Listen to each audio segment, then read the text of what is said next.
Chapter 100. Don't worry, it should be fine until we head back.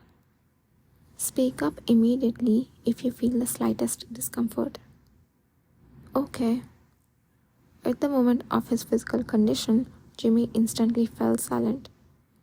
In this way, the party hastened their pace towards the capital. If nothing unforeseen happens, we should arrive soon. How are you feeling, Yidar? Riding alongside him, Gakane's voice was clearly audible. It was a question he'd asked several times before, but given Gakane's visibly worried expression, Yidar couldn't bring himself to tell him to stop asking. I'm fine. Although his answer implied that his condition hadn't worsened since the previous day due to not using his powers, Gakane, unaware of this, simply nodded in relief. I hope we can pass through the city gates quickly today. It's always so slow because of the sheer number of people in the capital. Although it was easy to leave the capital, entering was a different matter. It wasn't easy to pass through the security checkpoint by the capital's outermost guard. Unless one was of imperial lineage, even nobles had to undergo a thorough security check, and only after passing through this could they be allowed into the outermost part of the capital, towards the seventh wall. However, when the party finally reached the checkpoint, they realized their worries had been unfounded. Are you part of the cavalry? A soldier, seeing them from the end of the long line in front of the checkpoint, approached and spoke to them after seeing their black uniforms. Ah, yes, we are. Do you have anything to prove your identity? At the soldier's query, Gakane showed him a button on his uniform sleeve. It appeared to be a regular metal button, but in reality, it was made from a magic stone that had been processed to resist any kind of shock. The soldier casually examined the cavalry emblem engraved on the button. Then he nodded and gestured towards the inside of the checkpoint. Your identity has been confirmed. Please proceed inside. Excuse me? When you arrive, you were to be directed there immediately. Directed? Yidar blinked in a surprise, then glanced at Yidar. Yidar could feel his concealed arm throbbing and looked at the checkpoint building the soldier was indicating. There was only one reason that could allow such an exception. A person who could pass through the gates of the capital at will. In other words, it had to be an imperial command. Let's go.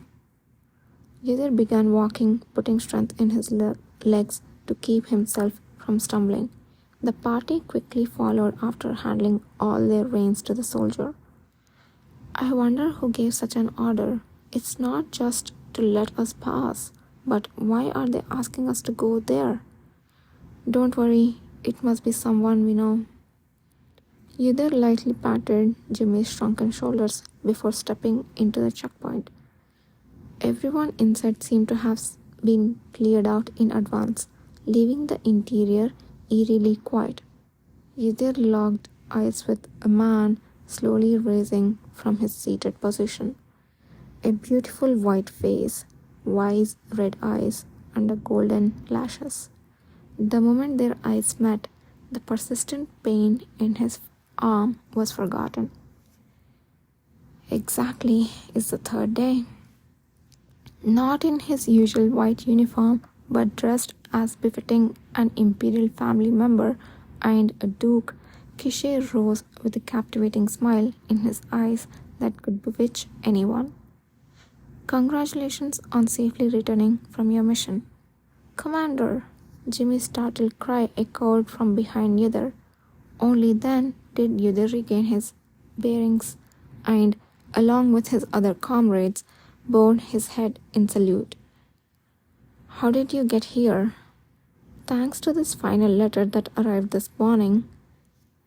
Kishe lightly shook the letter he held in his hand, showing it off. It was the final letter written and sent by Gakane last night. Fortunately, Kishir seemed to have received the letter in good time before their arrival. If it had been for this, he would have missed each other. We actually supposed to set off for Horton today. You, Commander? At Devron's startled question, Kishir nodded. I had the feeling that the situation wouldn't be normal, so I wanted to check it out myself. Thanks to my capable assistant who finished everything in just 3 days, I couldn't do that. Kishir's gaze was still soft, as if joking, but Yudhir thought that his demeanor seemed a bit different than usual. I figured there wouldn't be time to wait for an examination, so I ordered to call you here immediately upon your return. Perhaps it was an unnecessary consideration. No, not at all. We didn't know that you would personally come out. As you would know if you have read the letter, if you hadn't sent people to find me, I might not have even be able to return from the vacation. I might have died. I'm truly grateful for saving me and my family. The usually rugged Devron blushed awkwardly in front of Kishir. At the sight of him, Jimmy couldn't help but cough to hide his laughter, and Gakane slightly bit his lip. Fortunately, Devron was too focused on Kishir to notice his comrades' expressions. The thanks should go to your comrades, not me. Now you should go back immediately. A carriage is waiting behind the checkpoint. Ah, yes, we understand. After Devron, Kakane, and Jimmy hurriedly left through the back door of the checkpoint, Yudhir slowly followed them. Kishir slowly approached him and opened his mouth in a low voice that no one else could hear. It spread to your shoulder. Even without a subject, Yudhir immediately knew what he was talking about. That is the case. You are not the only awakener who went there, but you are the only one who came back injured. What am I supposed to think? His voice was soft, but clearly lower than usual. Yudhir remained silent for a moment before replying quietly. I apologize. I was careless. I didn't want to hear an apology. Kishir's gaze shifted from the bandaged left arm to the seemingly healthy right hand. He didn't take his eyes off Yudhir's right hand for a long time. Does it hurt? I can't deny it. It's a little painful compared to before. Ah. Before he could finish speaking, Kishir suddenly grasped his right hand. It was a motion he made without much strength, but as soon as he touched it, his entire right arm felt as if it was deeply pricked and throbbed painfully, making Yudhir unconsciously clench his teeth. Seeing Yudhir's slightly distorted face from bearing the pain, a shadow of concern passed over Kishir's face. I made the right choice to wait here just in case.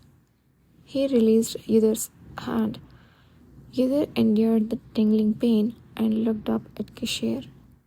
We need to leave quickly. It seems we'll have a lot to do as soon as we get back.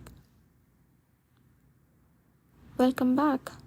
True to Kishir's words, Nathan Zuckerman, his adjutant, slightly poked his head from the inside of the black carriage parked outside the checkpoint's back gate and greeted them. As Yudhir climbed into the carriage, he remembered Kishir's face from his dream. The real-life Kishir was undoubtedly different from the one in his dream, a fact that was more pronounced now that they were face to face. Only then did it dawn to him that he was really back. Had I been anxious all this while? He looked down on his own gloved hand and wondered this strange thought. He couldn't find an answer. The cavalry building they returned to appeared as tranquil as ever. After directing Gakane, Devron, and Jimmy to rest in their respective quarters, Kishir led Yudhir to his own room. The top floor, where Kishir resided, remained unchanged from 3 days prior. Walking past the magic stone stove, ablaze with colorful flames, and the divine sword R placed above it, Kishore turned towards Nathan Zuckerman as they approached the sofa. Nathan, lock the door and bring the items I asked for this morning. Understood. Yidhar, this way. Kishore, who had taken off his gold-buttoned military blue coat and rolled up his shirt sleeves, called out to Yidhar without hesitation.